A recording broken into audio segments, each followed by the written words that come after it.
Please do. Have you finished, Dee?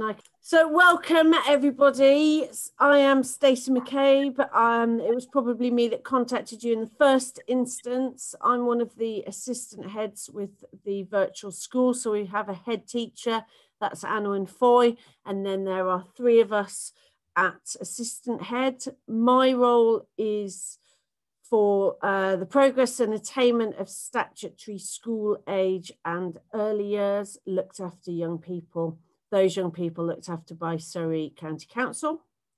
I have another strategic role, which is that I oversee young people who are in the care of Surrey East, so that's our northeast and southeast quadrants. But for the purpose of today, this is part of my progress and attainment role. So Dee is going to share her screen with you in a moment.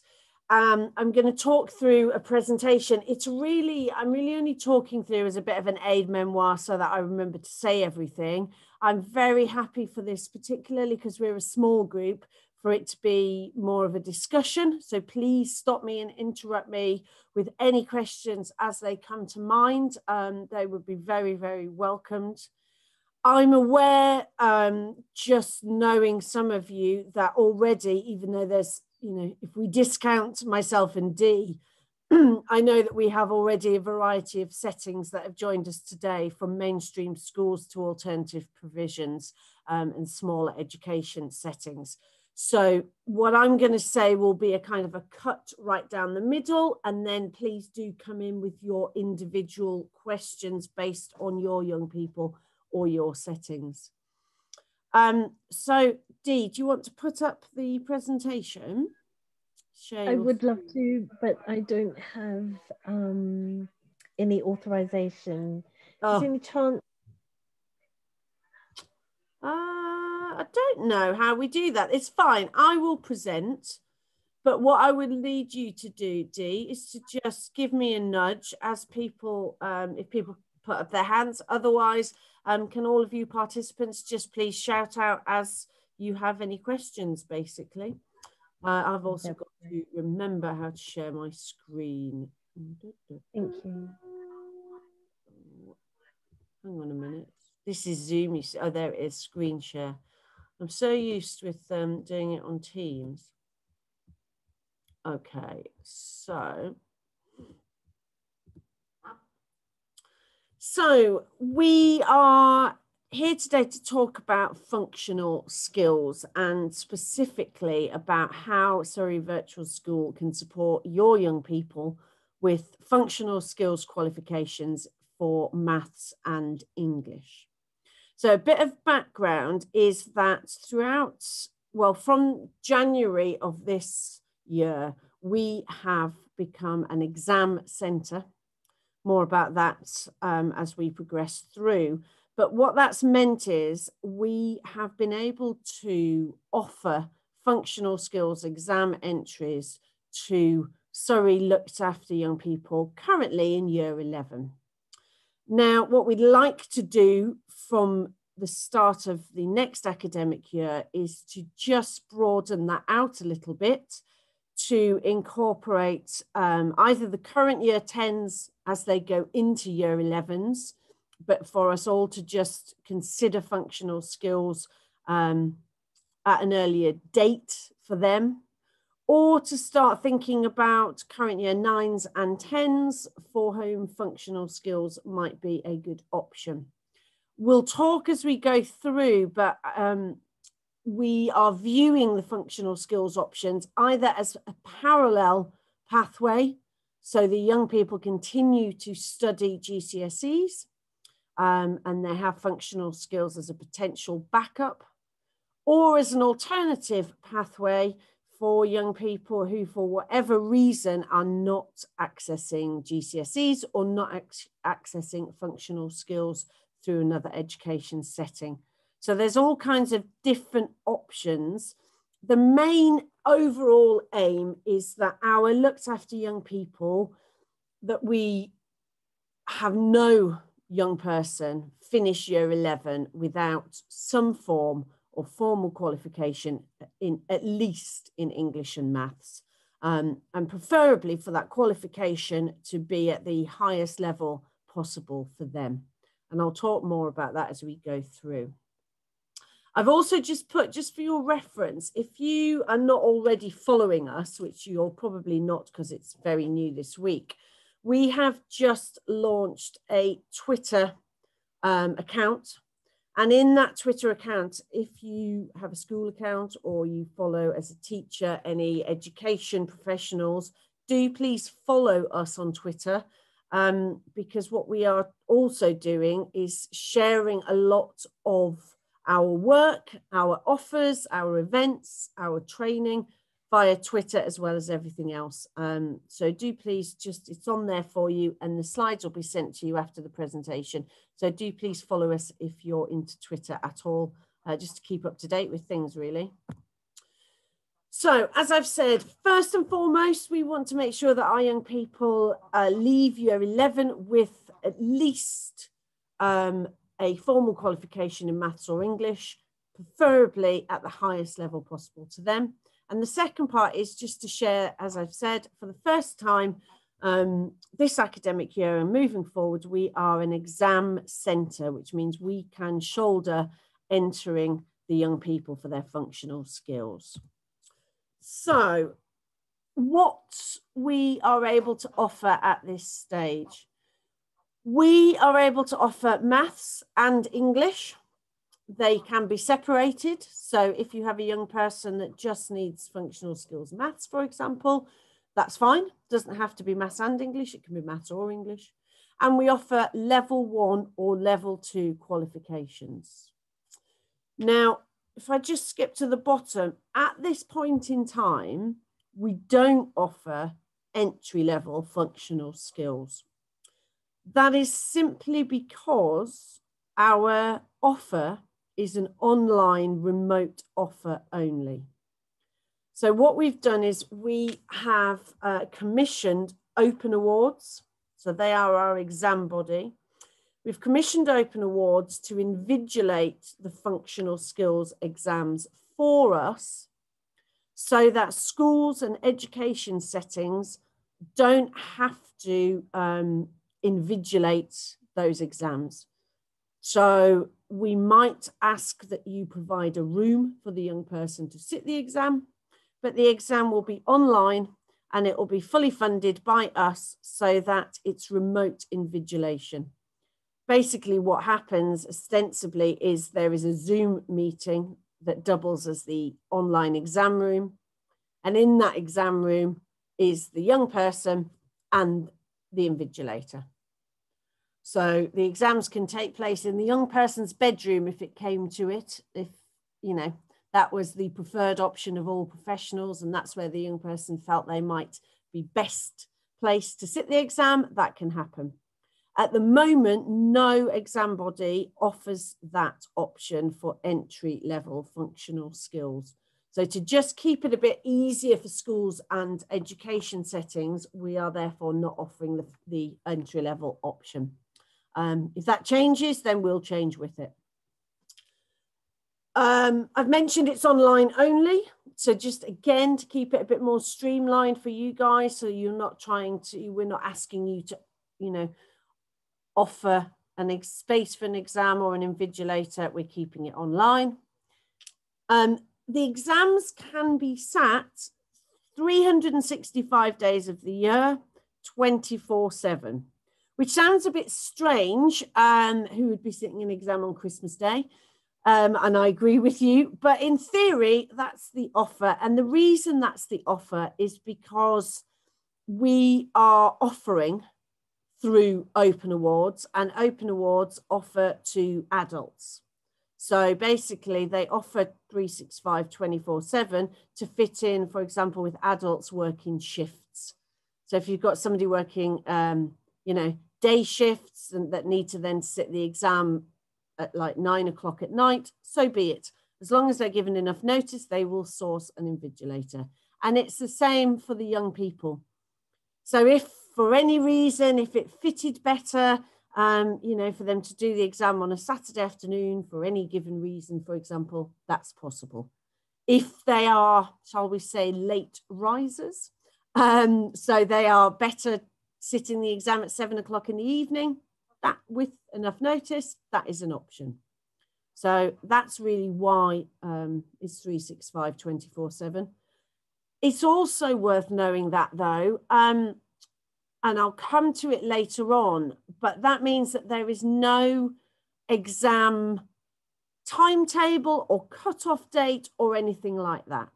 We need a certain amount of notice, which again is on a slide further through, but we can basically arrange for these exams at any given time for your young people. So even for the current year 11 who have left your school, if they're unhappy with the grades that they receive on August the 12th, then we can even try to fit in an exam between August the 12th and them starting college. And again, I'll say more about that. You get a very quick turnaround on results. So it takes 16 days maximum for the young person from the young person sitting the exam to a result coming through. So as the next academic year progresses, there are various ways for us to kind of work out whether functional skills is a good option for your young person, what level is a good option, and whether it's something that we want to try and almost get in the bag and underway for that young person sooner rather than later. I know some schools, you know, in education settings for year 11 start to dovetail, no, not forsaking COVID, but start to dovetail work experience and things like that. And therefore to have a maths or an English qualification completed might be a good option for you, for your young person. So that's something that can happen throughout the whole year. Resits are also possible. So there is a cost to doing a resit. We will shoulder that cost. It's fairly minimal, but it's something that we will be happy to do because obviously for our young people, you know, it may come to it that on the day, they're not in the best frame of mind. So if it's too late to cancel the exam, bearing in mind we can cancel up to 15 minutes before the exam, then we can just reschedule and do a resit. We're trying to make the achievement of a formal qualification as easy as humanly possible for our young people who are, as you know, often in the most chaotic of lives. I'm sure I'm teaching you to suck eggs, but not always with these qualifications. So just so that you're aware, a level 1 functional skills is equivalent to a grade 1, 2, or 3, because it's simply a pass or fail.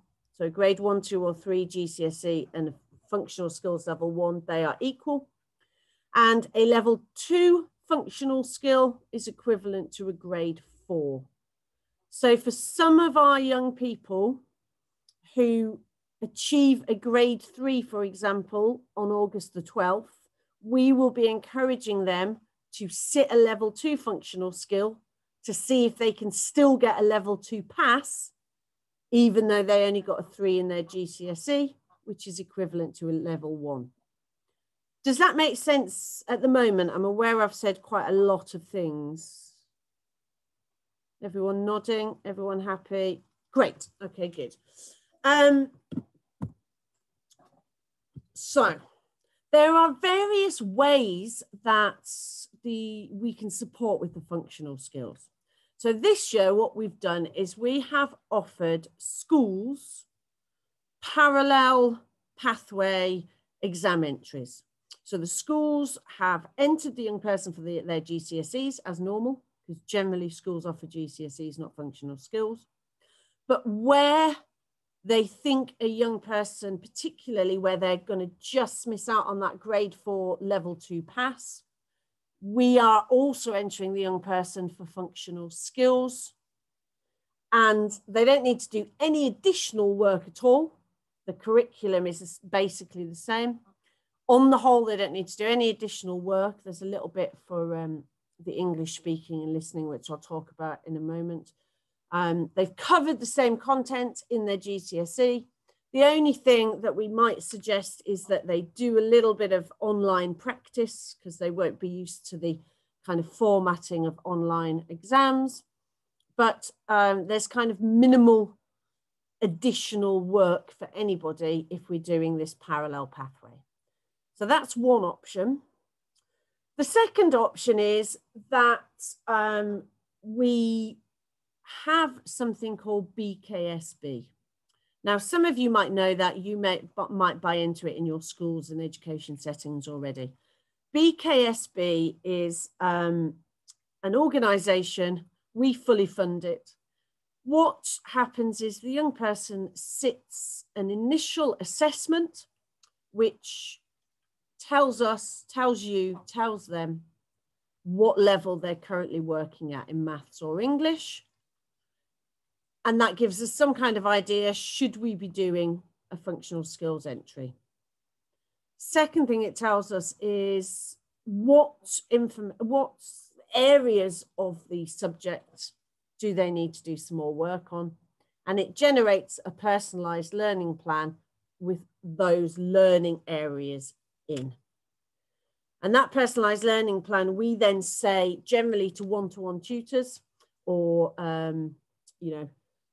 small group tutors, we then say, look, this is Billy. He sat this diagnostic test. It's saying that he's working at entry level 1. And this is what he needs. Sorry, not entry level 1, at level 1. It's saying that if he studies these areas, he might be able to achieve, or should be able to achieve, level 2. Please can you, as the tutor, cover these areas over the next amount of time, and then we will enter him for a level 2 in that subject. And what we encourage, what we'd be saying is, there is an amount of pupil premium plus money available. We suggest to the school or the education setting that that money is used for a tutor to directly work on or work through that personalised learning package to help that young person get a qualification. Again, I've said a lot there. Does that make sense? Does anybody have any questions? No, everyone's all right at the moment. Now, the sooner that we can get the young people to sit those BKSB assessments, the earlier we know, right, we need to put some tuition support in. This is the level we think that, that they're currently working at. It might be, for example, they want to start on a level 2 course at college, because that's the only, it might be level 2 animal management and level 1 isn't offered. But at the moment, that young person's only working at a level 1. So with enough time, we can start this from September.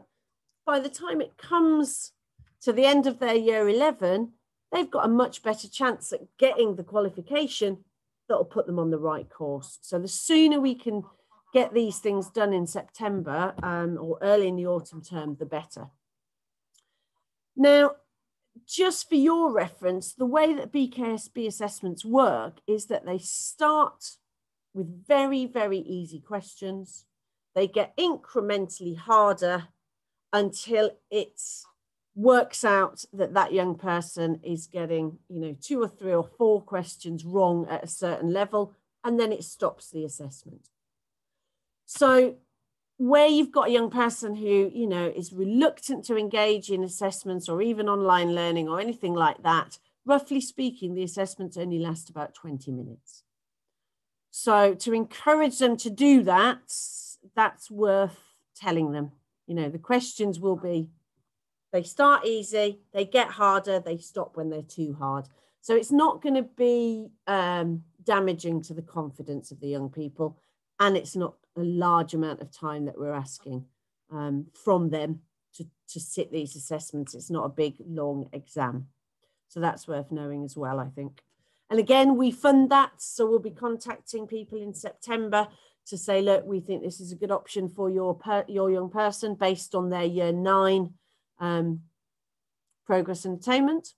Or for year 11, based on their year 10 progress and attainment, we think it's a good option. Please, can you get them to sign up for this? Okay, I won't go too much into the details of the exams, but I've included it in the presentation just so that you've got a summary. For maths, it's very simple. It's a 2-hour exam, whether it's level 1 or level 2. The 2-hour is one block of 2 hours, but within that one block, 30 minutes is without a calculator, and an hour and a half is with a calculator. And it's all the content that they're studying anyway in school. If they're not studying it in school for whatever reason, then we've got the BKSB and the tuition package options as well, which we're funding. English is slightly different.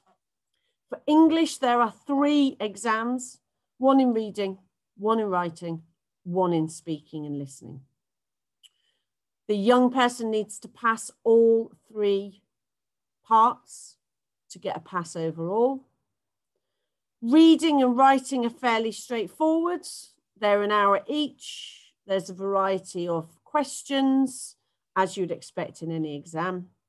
There's plenty of past papers that we can make accessible either through BKSB, or we can send you links to use Open Awards directly, so they get plenty of practice.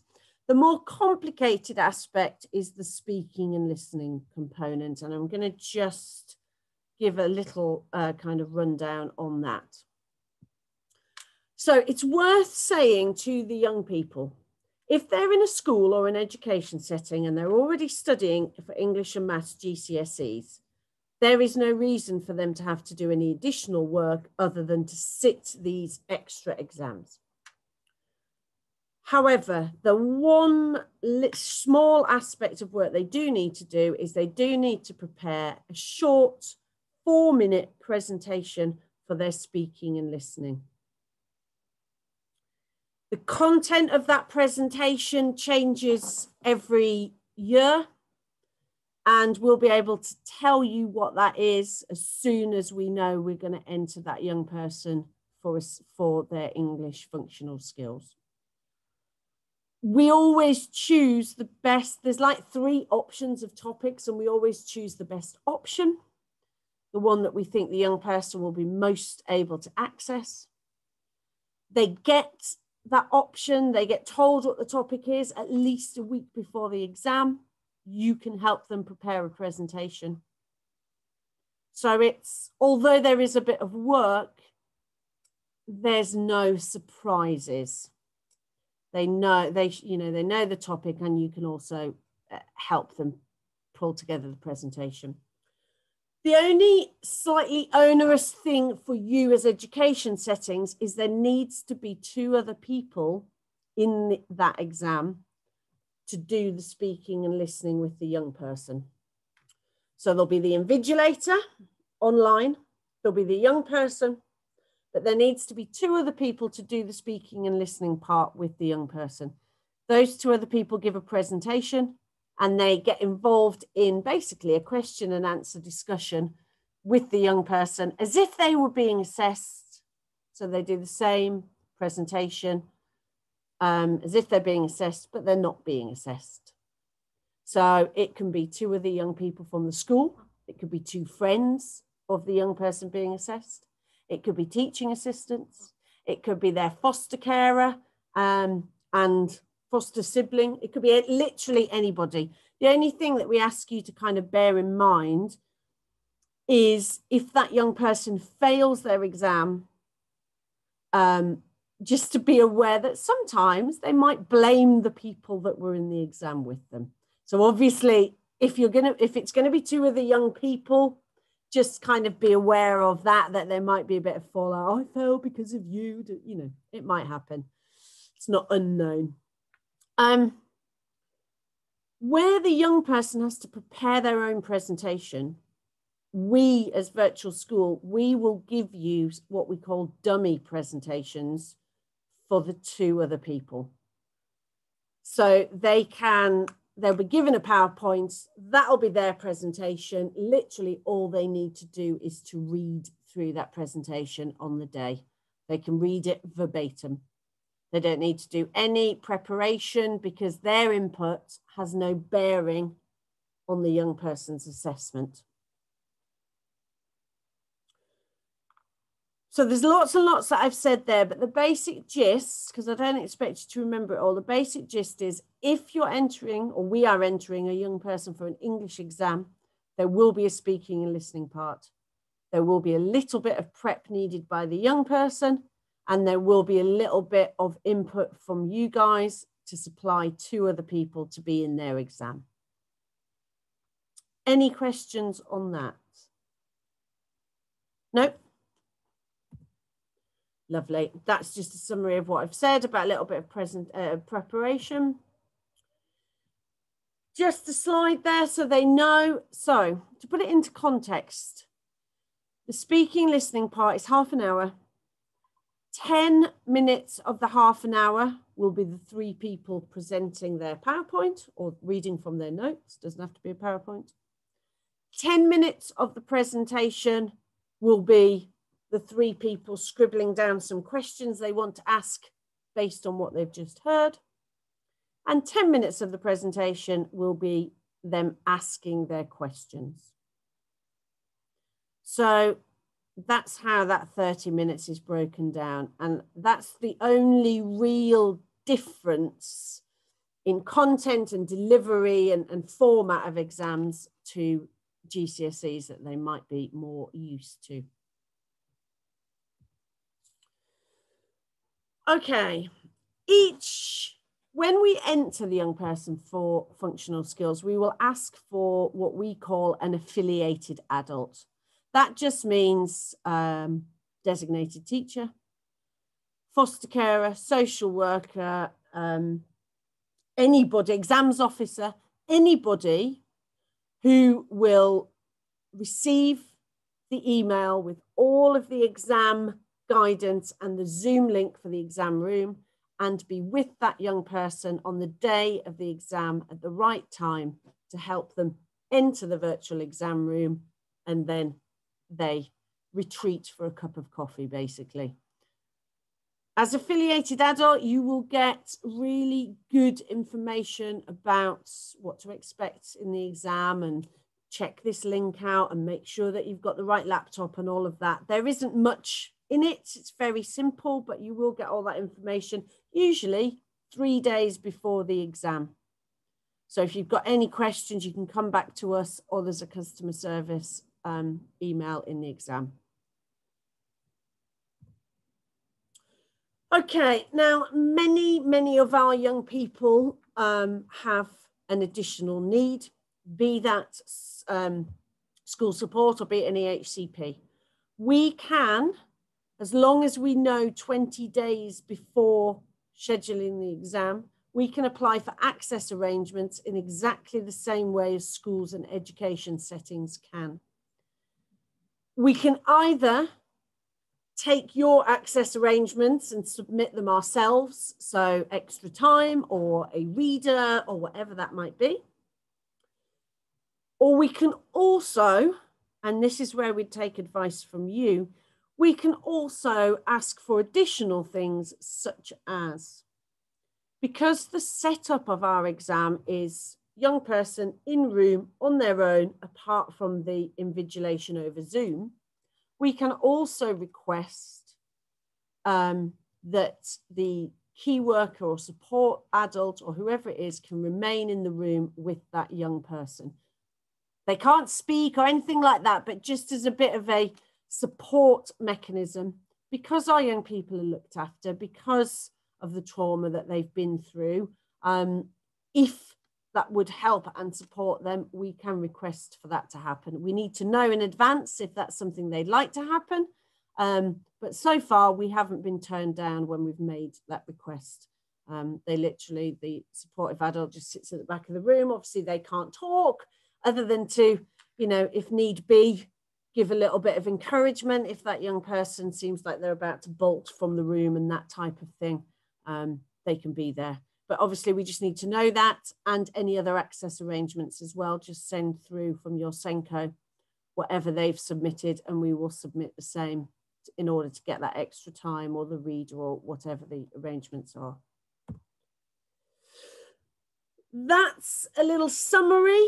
I don't think there's anything there that I haven't already mentioned. And that is the end of the presentation. Let me bring you back in. Stop sharing. There we go. Okay, I'm conscious I've done an awful lot of talking to kind of just deliver information, and it might be that you want to just look through the presentation and maybe even rewatch this video. But at the present time, does anybody have any questions? Steph, Oakwood Steph, is there anything that you can think of that I haven't mentioned? Because I know straight away that you're in a mainstream school. Is there anything that you can think of there I haven't mentioned? No, the only thing that crosses my mind is that I can see a young person who's just left our year 11s who it would have been beneficial, who could have done that. And it may be something that may be useful for that person, because it is highly likely at the present moment they're going to get U's in their GCSEs, and therefore progress to post-16 is going to be tricky. So I think that I'd be interested to know how that could be facilitated for that particular young person. Yeah. I think not. I think many years ago, I hasten to add, I used to do functional skills, and actually we found it used to be ALAN in those days, the acronym for Adult Literacy and Numeracy. But actually it was very good because they liked the fact there's not an awful lot of preparation beforehand.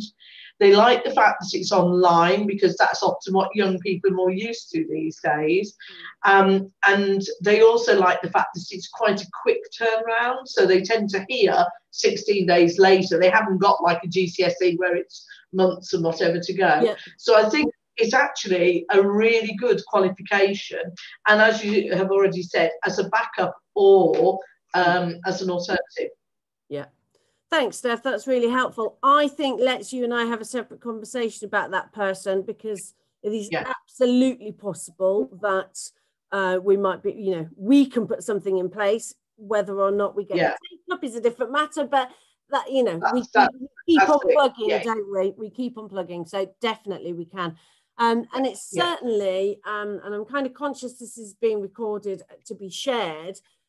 The sooner we can start conversations and even have the young people, you know, sit one of these exams in the autumn term, maybe that will show them how close they are to a level 2. You might not want them to do that. It might switch them off doing maths or English in your school, or it might be a good option. There's all, I think what I want to reiterate is all the different manifestations of helping these young people to get a formal qualification.